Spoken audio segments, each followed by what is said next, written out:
जय श्री कृष्ण। सदैव संदेह करने वाले व्यक्ति के लिए प्रसन्नता ना इस लोक में है ना ही कहीं और। क्रोध से भ्रम पैदा होता है, भ्रम से बुद्धि व्यग्र होती है, जब बुद्धि व्यग्र होती है तब तर्क नष्ट हो जाता है, जब तर्क नष्ट होता है तब व्यक्ति का पतन हो जाता है। मन की गतिविधियों, होश, श्वास और भावनाओं के माध्यम से भगवान की शक्ति सदा तुम्हारे साथ है और लगातार तुम्हें बस एक साधन की तरह प्रयोग करके सभी कार्य कर रही है। ज्ञानी व्यक्ति ज्ञान और कर्म को एक रूप में देखता है, वही सही मायने में देखता है। जो मन को नियंत्रित नहीं करते उनके लिए वो शत्रु के समान कार्य करता है। हरे कृष्णा। जय श्री कृष्ण। अपने अनिवार्य कार्य करो, क्योंकि वास्तव में कार्य करना निष्क्रियता से बेहतर है। आत्मज्ञान की तलवार से काटकर अपने हृदय से अज्ञान के संदेह को अलग कर दो। अनुशासित रहो, उठो। मनुष्य अपने विश्वास से निर्मित होता है, जैसा वो विश्वास करता है वैसा वो बन जाता है। नर्क के 3 द्वार है, वासना, क्रोध और लालच।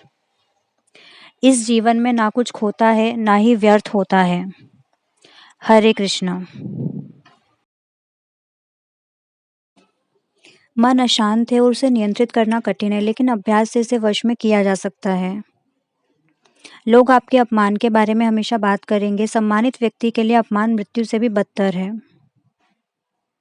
प्रबुद्ध व्यक्ति के लिए गंदगी का ढेर, पत्थर और सोना सभी समान है। निर्माण केवल पहले से मौजूद चीजों का प्रक्षेपण है। व्यक्ति जो चाहे बन सकता है यदि वो विश्वास के साथ इच्छित वस्तु पर लगातार चिंतन करे। श्री कृष्ण कहते हैं कि उससे मत डरो जो वास्तविक नहीं है तथा ना कभी था ना कभी होगा। जो वास्तविक है वो हमेशा था और उसे कभी नष्ट नहीं किया जा सकता। ज्ञानी व्यक्ति को कर्म के प्रतिफल की अपेक्षा कर रहे जो अज्ञानी व्यक्ति है उनके दिमाग को अस्थिर नहीं करना चाहिए। हर व्यक्ति का विश्वास उसकी प्रकृति के अनुसार होता है। जन्म लेने वालों के लिए मृत्यु उतनी ही निश्चित है जितना कि मृत होने वाले के लिए जन्म लेना। इसलिए जो अपरिहार्य है उस पर शोक मत करो। अप्राकृतिक कार्य बहुत तनाव पैदा करता है। जय श्री कृष्णा। श्री कृष्ण कहते हैं कि मैं उन्हें ज्ञान देता हूँ जो सदा मुझसे जुड़े रहते हैं और जो मुझसे प्रेम करते हैं। मैं सभी प्राणियों को समान रूप से देखता हूँ, ना कोई मुझे कम प्रिय है ना अधिक। लेकिन जो मेरी प्रेम पूर्वक आराधना करते हैं वो मेरे भीतर रहते हैं और मैं उनके जीवन में आता हूँ। प्रबुद्ध व्यक्ति सिवाय ईश्वर के किसी और पर निर्भर नहीं रहता। जय श्री कृष्ण। श्री कृष्ण कहते हैं कि मेरी कृपा से कोई सभी कर्तव्यों का निर्वाह करते हुए भी बस मेरी शरण में आकर अनंत अविनाशी निवास को प्राप्त करता है। बुद्धिमान व्यक्ति कामुक सुख में आनंद नहीं लेता। हे अर्जुन, केवल भाग्यशाली योद्धा ही ऐसा युद्ध लड़ने का अवसर पाते हैं जो स्वर्ग के द्वार के समान होता है। जय श्री कृष्ण। श्री कृष्ण कहते हैं कि तुम उसके लिए शोक करते हो जो शोक करने योग्य नहीं है और फिर भी ज्ञान की बात करते हो। बुद्धिमान व्यक्ति ना जीवित और ना ही मृत के लिए शोक करते हैं। कभी ऐसा समय नहीं था जब मैं, तुम या राजा महाराजा अस्तित्व में नहीं थे, ना ही भविष्य में कभी ऐसा होगा कि हमारा अस्तित्व समाप्त हो जाएगा। कर्म मुझे बांधता नहीं, क्योंकि मुझे कर्म के प्रतिफल की कोई इच्छा नहीं।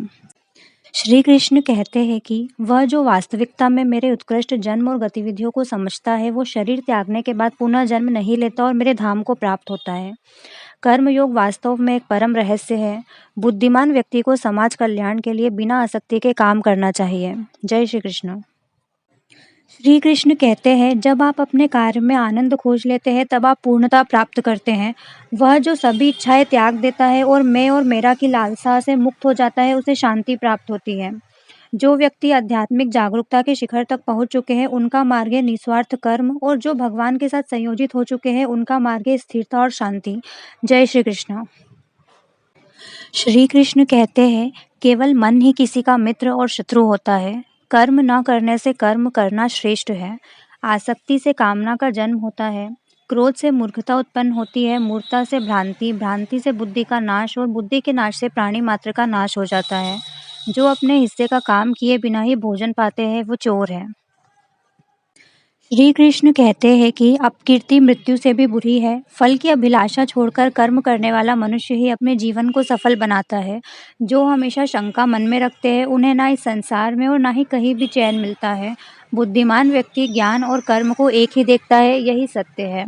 हमेशा कर्म करो, क्योंकि बेकार रहने से कई ज़्यादा कर्मवान होना अच्छा है। जय श्री कृष्ण। श्री कृष्ण कहते हैं कि अपने ज्ञान से अपने भीतर के अज्ञान को तलवार से काटकर उसका वध कर दो, अपने अनुशासन में रहो। जो अपनी सोच को नियंत्रित नहीं रख पाते, उनकी सोच उन्हीं की दुश्मन बन जाती है। भगवान की शक्ति आपके पास हमेशा आपके मानसिक कार्यों, एहसास और श्वास के रूप में है, जिसका उपयोग आप हमेशा करते हैं। मैं उन्हें ज्ञान देता हूँ जो मुझ में समाये हुए हैं और जो मुझे प्रेम करते हैं, जैसे कि अर्जुन। इंसान अपने विश्वास की बुनियाद पर उस जैसा बनता चला जाता है। श्री कृष्ण कहते हैं कि प्रेमी का सबसे बड़ा सहारा उसका प्रेम ही होता है। यदि तुम्हारा प्रेम ही तुम्हें स्वीकारने को सच्चे नहीं, तो भगवान भी तुम्हारी कोई सहायता नहीं कर सकते। भगवान केवल उन्हीं की सहायता करते हैं जिनके मन में प्रेम पर विश्वास हो और समाज के भय की कोई शंका नहीं हो।